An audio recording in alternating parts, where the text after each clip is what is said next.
First at 4, the stage is set. A historic Democratic National Convention is underway in Chicago. Yeah, the United Center is now the epicenter of politics this week. Vice President Kamala Harris will formally become the Democratic nominee for president. We have live team coverage from Chicago to Milwaukee here at 4. The activities inside the convention, the protests, as well as the role Milwaukee will play this week. Let's start with 12 News' Deanna Gutierrez leading off our coverage from inside the United Center. Deanna.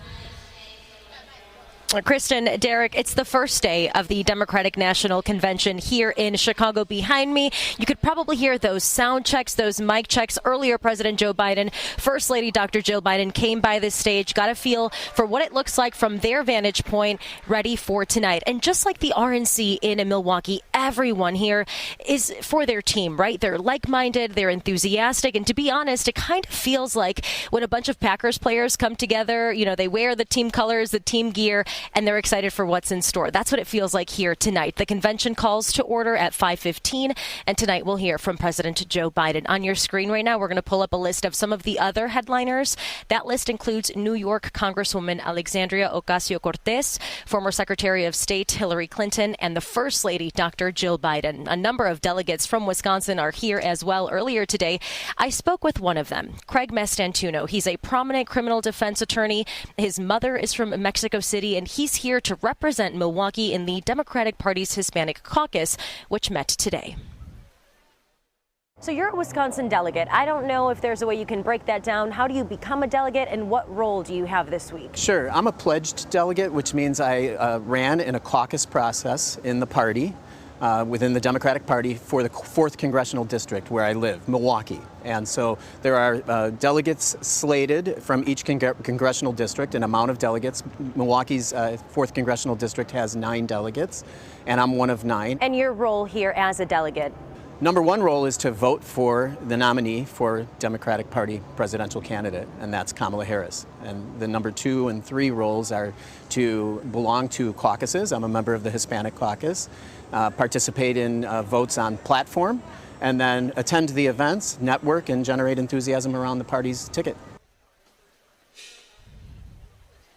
And this weekend, a new nationwide ABC News poll shows Vice President Kamala Harris widening the gap with former President Donald Trump. On your screen here, you can see Harris taking a 6-point lead among likely voters. Kristen?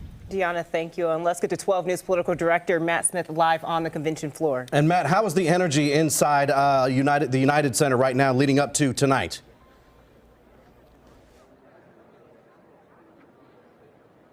Derek, delegates are just beginning to arrive here inside the United Center. Up on stage, we have a few rehearsals happening for the national anthem, which will happen in just about an hour. And several hours from that, it'll be President Biden who takes the stage just 4 weeks after dropping out of this race, upending this convention, upending this party. His farewell address, so to speak, tonight. And right front and center is our delegation, the Wisconsin delegation right here. The seats are starting to be assigned as we see. Governor Tony Evers, First Lady Kathy Evers will be sitting in the front row. They are 2 of the delegates as those signs go up, and the delegation is right here on stage tonight. As we mentioned, President Biden. We talked with former Lieutenant Governor from Wisconsin, Mandela Barnes, just moments ago about what Democrats will hear tonight. Take a listen. Is this essentially a farewell address for him? I wouldn't call it a farewell. I think, the president can take a lot of credit for his achievements and also talk about the importance of the next generation of leadership. I think he's demonstrated it, but being able to talk about it, being able to put that in words, what really cements his legacy. I think about the pieces of legislation that have passed, some of the most significant ones, whether it's the Inflation Reduction Act or the Infrastructure and Jobs Act. Now, the reality is these things are planning for the long-term success of this country, and being able to acknowledge that at a critical time like this, that a new generation of leadership might be what we need as a country, shows that he is what has been the right person for the job.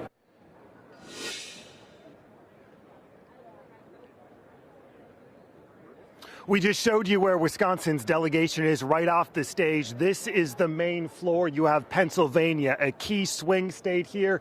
And of course, now front and center, almost 500 delegates from California, the home state of Vice President Kamala Harris. We are told she will be here tonight to listen to President Biden's address before heading up to Milwaukee tomorrow for her rally inside Fiserv Forum. Guys, back to you. Political Director Matt Smith live on the floor of the United Center on night 1 of the DNC convention.